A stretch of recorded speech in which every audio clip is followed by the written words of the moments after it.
எங்கள் தினசரி அப்பம். அவரவர் தம்தம் வீட்டிற்கு திரும்புங்கள், என்னாலே இந்த காரியம் நடந்தது என்று கர்த்தர் உரைக்கிறார். 1 இராஜாக்கள் 12ஆம் அதிகாரம் 24ஆம் வசனம்.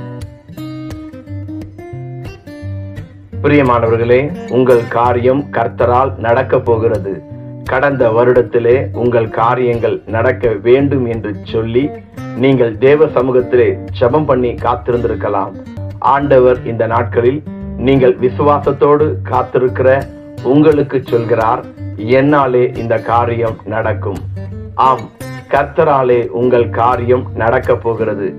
இதுவரை நடக்காத காரியங்கள், இதுவரை வாய்க்காத காரியங்கள், இதுவரை தடைபட்டு போன காரியங்களை ஆண்டவர் நடக்கும்படிக்கு உங்களுக்கு கிருபை செய்ய போகிறார். பிரியமானவர்களே, சோர்ந்து போகாதிருங்கள். தேவனுடைய ஆவியானவராலே ஆகும் என சேனைகளின் கர்த்தர் சொல்லி இருக்கிறார். ஆகையால் நீங்கள் தளர்ந்து போகாமல் விசுவாசத்தோடு எதிர்பாருங்கள்.